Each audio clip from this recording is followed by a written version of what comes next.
following was produced by Pirate Radio Studios Incorporated in Memphis, Tennessee.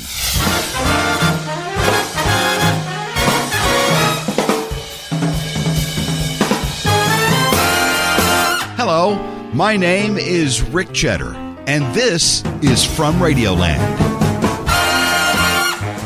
Greetings, salutations, hello, hey, how's it going? Welcome to another episode from Radioland.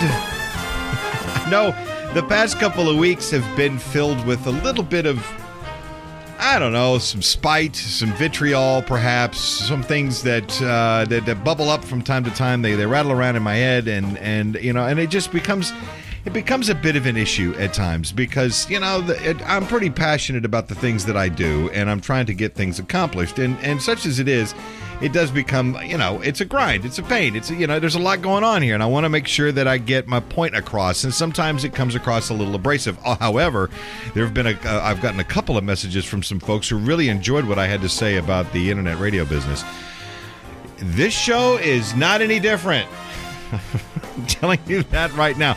And those of you looking on YouTube, this thing that I'm doing with my hand, I know I need to stop it because it's got this Trumpy thing going on, and I need to cut that. Just cut that. I may have to just sit on my hand. It just, and I'll, because I talk with my hand sometimes, but I need to stop that gesture because it's that's why sometimes I'll hold a pen in it. You know, it's yeah, you just do what you do. Having said all of this, now. You know, those of you who know me understand that what I do for a living is, you know, I work in the radio business. I work in a form of show business that is unique. It's different. It's, as is most of show business. Everything in it is unique and different, and thus that's the way it really kind of is. And you have to be different. You have to be unique. That's the nature of the beast. And we've been doing a lot of things at Radio Memphis, and we have, you know, we're building this recording studio, and, you know, we're about ready for all of this business and all that whole new level of fun that's coming into that.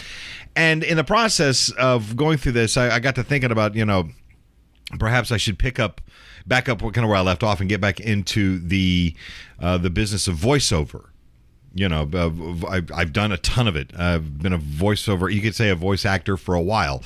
Done countless commercials. I've done narrative stuff, book on tape. I've done a couple of those. There's some e-learning stuff. There's a ton of stuff that I've done out there. And I thought, you know, I've gotten away from it for a bit, and I thought, well, let me get back into this and see if I can get going again here, because it you know, for a guy like me, it's a couple of extra bucks. It's a nice little source of income. I've got a rig here. I got another studio at the other place over there. We can do some stuff and have some fun and go with it. And the world has changed. The landscape has changed dramatically in that line of work. And it hasn't been for the best either. Musicians will often tell you that they've had issues with a concept called pay for play, where you pay money to get your stuff played. In radio parlance, that would mean payola. You want to get into you want to play a particular room, you want to play a show somewhere, you gotta pay for the entire room. You gotta book, so you gotta pay. You're out of pocket before you can even really get some work done. Well, guess what it's doing in the voiceover industry? It's doing the very same thing. There is a host of sites out there. There's a ton of them where you submit your demos and all this other stuff, and they submit to you auditions, and you do the auditions, and then if you get the job, if the client likes your work, then you do it, and then you get a check, and away you go, and it's all lovely and cool and great and all. And there was one such site that I checked out. I went through it, and it looked pretty solid to me, and I thought, well, okay, well, this is how this is going to work. This seems pretty simple to me, fairly straightforward. So I jumped into it, and I signed up. I did it. You know, I was like, well, let's get in here and let's make some money. And I get in there, and I fill out the whole thing. I went through, you know, my whole profile, all that business. And shortly thereafter, I got a phone call from one of the reps of the website. Well, this is special. This has never happened before. And I thought maybe they liked what they heard and they wanted to, I don't know, talk to me about it, I guess. And they were that's kind of what they were doing. They were looking to make, you know, an acquaintance, if you will, which is fine. That's good business. It's what you do. So this guy's telling me about all the great things that this website is doing and how many actors they have there and how much work they've got coming in. And it's, they're one of the largest and one of the biggest and the baddest and the best and all this good stuff. And after about 30 minutes of being in this phone conversation, actually longer than that, it was closer to an hour, 45 minutes to an hour, he hits me with, hey, if you really want the auditions, give us some money. And I money? What are you talking about? $300 a year, they'll give me auditions. So now I'm now paying to audition for a gig. And they said, well, don't worry. The minimum bid that we accept from a client is like $100. So you get a few of these, and it'll pay for it over time. And just something struck me really odd about that. You want me to pay you for the privilege of having auditions come to me.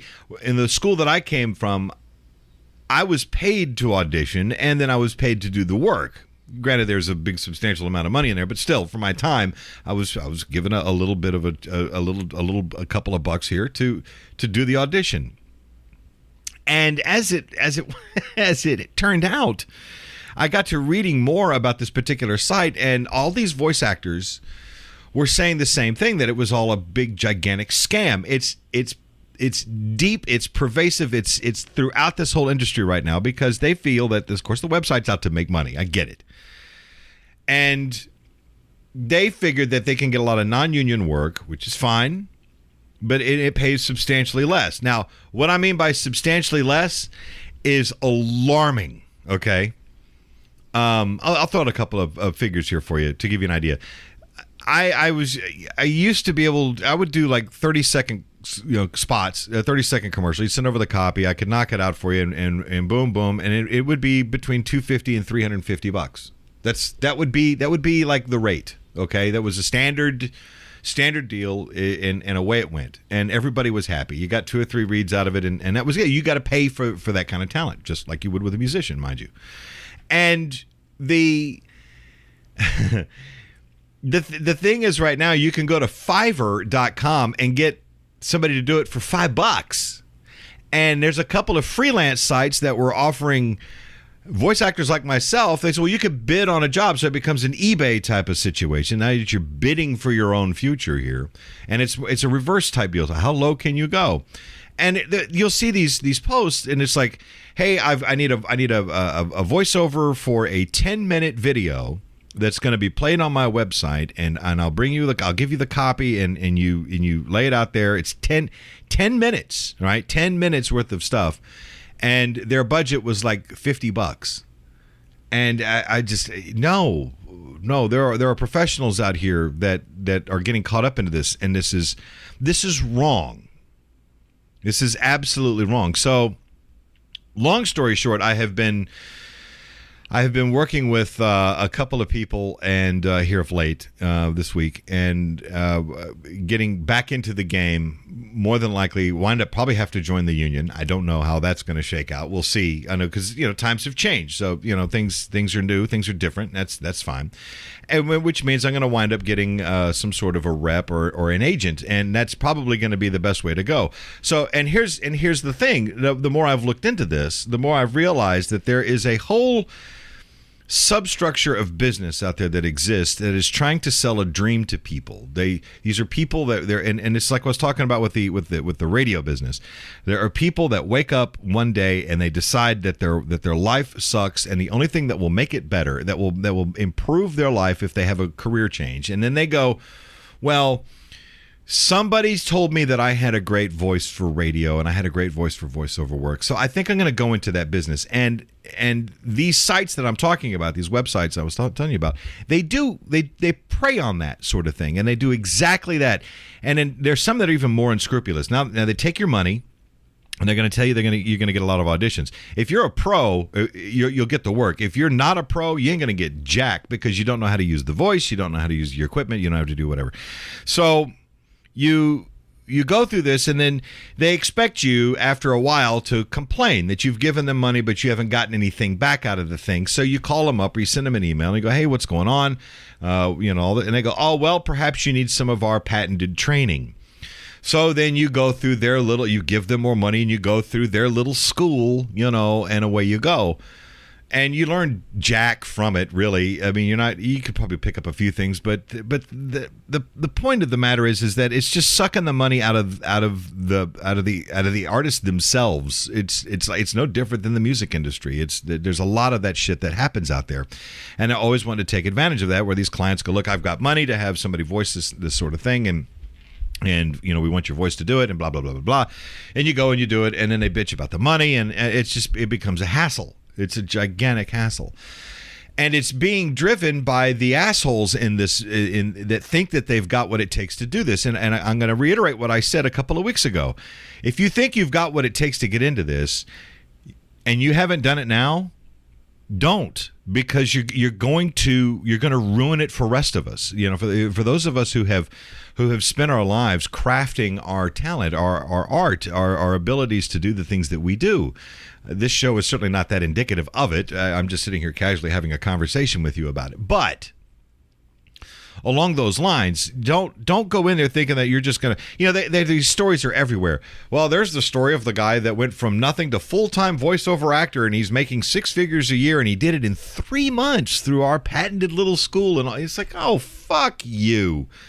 There's 100,000 of us out there that are voicing over this stuff, and we're working. There's enough work for everybody, really. But you got to, like I said, you got to get the bullshit rookies out. You got to get the kids that think that they've got something going on. You got to get them out, or it's going to fuck it up for everybody. Oh, here we go with the dirty language and all of this business, Rick. You're getting a little heavy-handed with these youngsters trying to. You can't fault them for wanting to try it. I don't fault you for wanting to try shit, okay? You want to try it. That's great. That's beautiful. Good luck. But like I said before, the first sign of trouble, you cut and run, and it becomes a problem. And you're not going to be that guy. You're not going to spend the money to get the equipment. You're not going to build that studio, even though there's plenty of things out there that say, well, you can build a studio at home. And yeah, you can. I'm sitting in one. It's a home-built studio, but you don't know what all is happening off, a way to make all this work. And you have to understand the building blocks of sound. You have to understand how to edit it. You got to know how to process it. You got to know how to take care of it, which brings me to a pretty amusing point. There's another website that I stumbled on, and you have to you sign up, right? This is for voice actors. You sign up, and of course they don't know you. You sign up, you give them a little history and all this other stuff, and then after you do this, there's only a couple of pages, and you fill out this stuff, and then they tell you to wait, because pretty soon they're going to send you some copy that they want you to record, and when you record it, you send it back to them. You have to do it in a certain amount of time. And they tell you that only 2% of the people who are offered this audition make it. And I thought, well, I shouldn't really have that much of a problem with it. I'm pretty confident in my abilities. I've been doing it for 30 fucking years. I should be able to get through this. Well, as it turns out, I bombed the audition, and I didn't get into their stable of artists, which, no harm, no foul, really. It didn't cost me anything to do it. But it was amusing. They gave me 5 hours and 36 minutes to complete a task that was the voicing of a 30-second commercial. I did 3 takes. They were very particular about how they wanted their, the way it was set, where your audio was set. There's meters and stuff. You gotta understand. I'm not gonna bore you with that information, but there's math that you have to, make sure that it fits into. And they wanted this, and they want a half second of silence before you start, and they want it, but they want it under minus 3 dB, and they wanted blah blah blah, no processing. They want it raw and filtered, blah. So I did it right. So I cut the thing, and I sent the third take, and I did it in 20 minutes. I guess it's about right. By the time I got it done and cleaned up, and out it went. And then about 4 hours later, I got an email back that said that they were passing on me because there was one very slight moment where they thought they heard distortion. And and then they tried to tell me that, well, the problem is because your mic gain was up too high and there was probably a problem. Oh, fuck you. You're just looking for a reason to not bring it on. You know, you're looking for, I obviously wasn't what they were looking for, which is fine, but don't make excuses. If I'm not the one that you want in your stable of entertainment, that's okay. You can say no. Why you would do that, I don't know, but you know, it was obvious that there was a professional in their midst, and they didn't want to get involved, so they cut me loose, and I had a right laugh about it, really, because you know it was just because the next day I'm on the phone with a cat out in California that I'm maybe doing some business with, and we were actually, this is odd, I'm talking with, you know, people that are in agencies, and these are people that want to get to know you as a human being. They don't want to just hear some pre-recorded bullshit. They want to talk to you a little bit. These are people that have listened to this show. They listen to Radio Memphis. These are people that know who I am. They understand the fact that I have been doing this as long as I have, and that I'm not some cornball hack that thinks that they are the greatest thing in the world. I certainly don't think that I'm the greatest thing in the world when it comes to this line of work. There are plenty others out there that are probably better than I am, but I am confident in my ability to do the things that I do, to the point that I will offer myself for sale, which in turn makes me a complete whore. Well, you sell yourself, and that's what happens. But I'm selling a service, really. But nevertheless, that's part of the frustration of what it has happened. This is the ugly side of the internet coin, and we've talked about this before. That the internet being, of course, the great field leveler of things. Anybody can do anything they want now, by virtue of the internet. And you know, I can record stuff here. I can send it to wherever you want it, whether you want it to go to London, or whether you want it to go to New York or Los Angeles. It doesn't matter. You're not stuck with the same talented that you have in one city. You can go out there and see what else is out there. So yeah, that's been a good side. But the bad side to that is it's now opened it up the doors where everybody thinks that they've got a shot at doing it. Well, certainly, people do have that idea in their head. It's like shows like American Idol or America's Got Talent, whatever that is. They sell you on the dream that there's a possibility that you will become rich and famous just by coming up here and doing this for 90 seconds, and we're just going to hand over to you this great, wonderful future of entertainment. Well, it doesn't work like that. Sorry to bust your bubble, but there's this whole thing about paying the dues. And here's why this is important. This is why I bring this up. I was having this conversation with Jeff Janovitz, who's been on the show many times, co-host with me over there at the Booze and Blues. And we were talking about this conundrum of the internet idiots that are everywhere, and they're trying to get into this whole world of professional show business by virtue of being, you know, that they can do it. They can certainly get out there, but they're clogging up the mess. And I said, you know, it's kind of frustrating because a guy like me, and it's not just me, but there's plenty of fellas and ladies out there that have the same experience, if not more than I do, that are true consummate professionals in what they do, but we can't get noticed sometimes because there's all these jackasses that are filling up everybody's inbox with garbage. Well, Jeff pointed out to me, and he heard it from somewhere, and I can't remember what it was, but he said that from what he'd heard, it was on another show, another podcast, that to become the master of something, it's been sort of determined that you would need to devote 10,000 hours of your time to whatever it is that you want to be the master of. And that makes perfect sense. 10,000 hours, you do anything for 10,000 hours, you're going to be the master of that. And that's all there is to it. That's plain and simple. I did some math with that 10,000 hours to put it back into perspective, because you might think of, okay, 10,000 hours is, well, how long is that? Well, let's look at it this way. If you devote the average amount of working time, which is, say, 40 hours a week on something, right? That's 2,080 hours a year. So you're looking at just a hair under 5 years of your time at 40 hours a week to become a master of something. 5 years, all right? 4.87 something. So basically 5 years. You do anything for 5 years full time, you will be the master of it. Unless you're a lazy, slovenly bastard who doesn't do anything. and then you're just the master of your whatever it is that you're not doing. So with that in mind, I figured, okay, look, I've got 30 years in this business. Therefore, I felt that should take some precedence, and it does. It really does, and it matters. It's whether it's voice acting, whether it's radio, whether it's being a musician, whether it's being a painter, a sculptor, a carpenter, a plumber, a mechanic, you name it. If you've done it for 5 years, you can safely call yourself a master.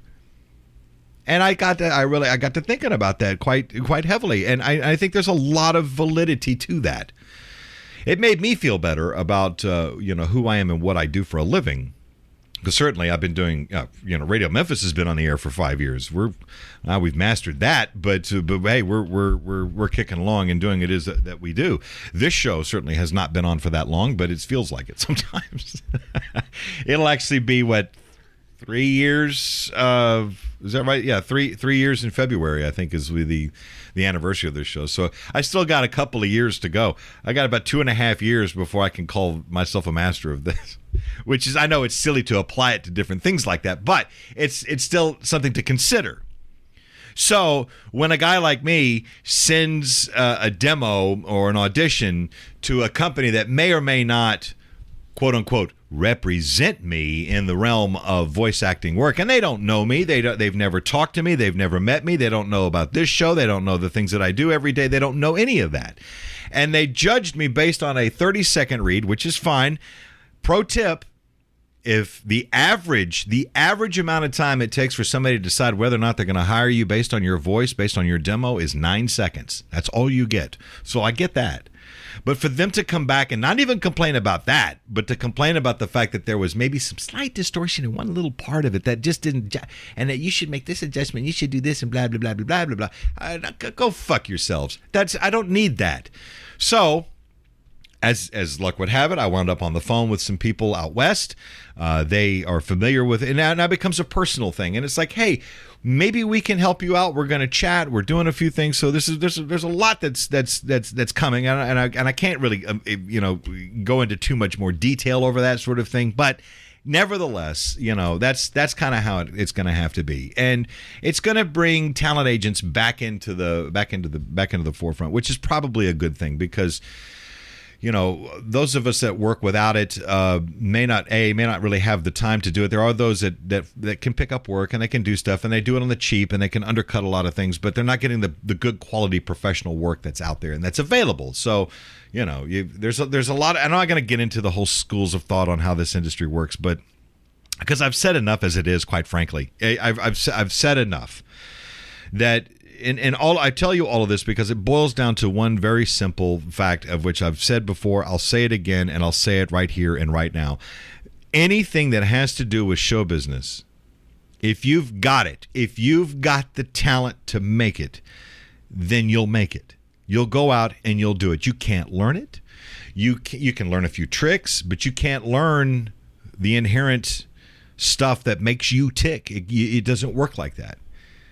If you don't have what it takes to get into it, then you can't. It doesn't matter if the desire is there or not.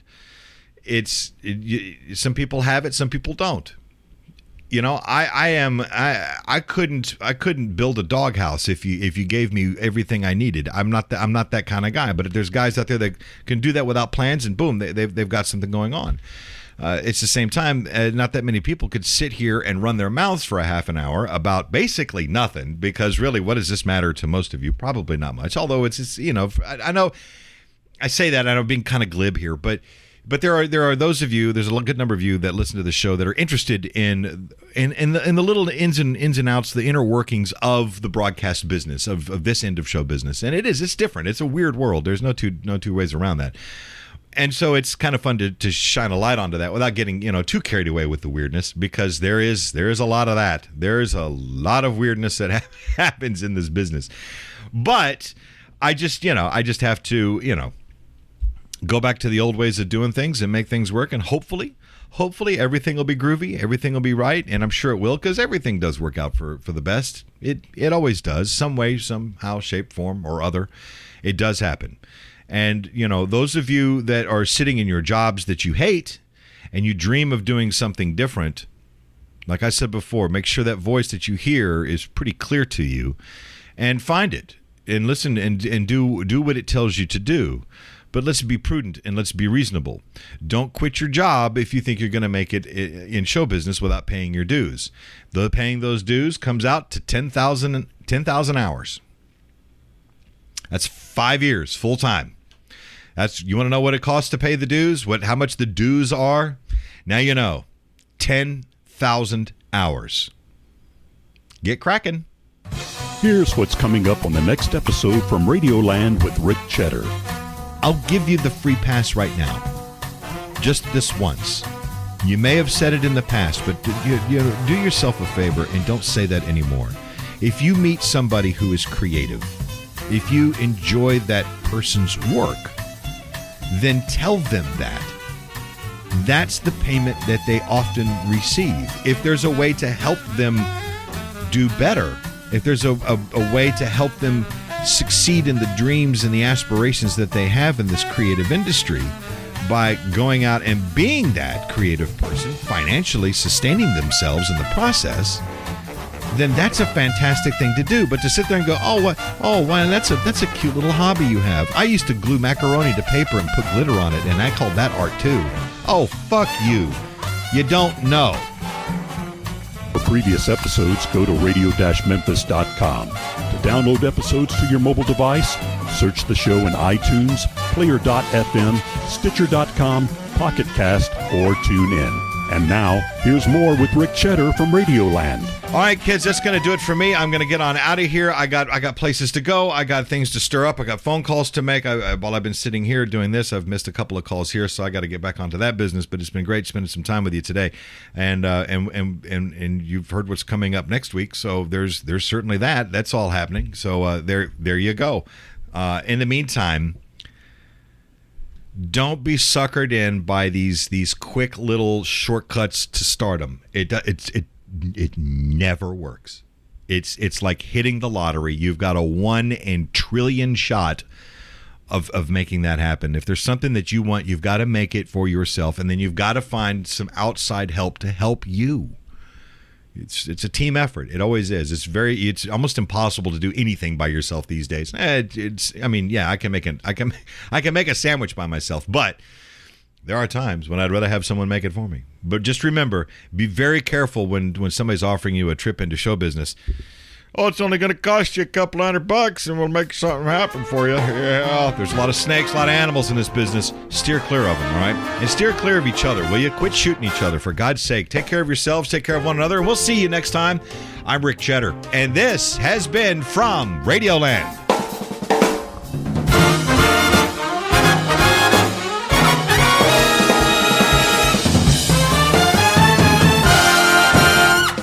Rick Cheddar from Radioland is produced by Pirate Radio Studios Incorporated, Memphis, Tennessee. All music performed during this episode was used by permission. No part of this program can be rebroadcast or used in any other way except by written consent. For bookings and other inquiries, you can write the show by sending an email to radioland@pirateradiostudios.com. For more, go to radio-memphis.com.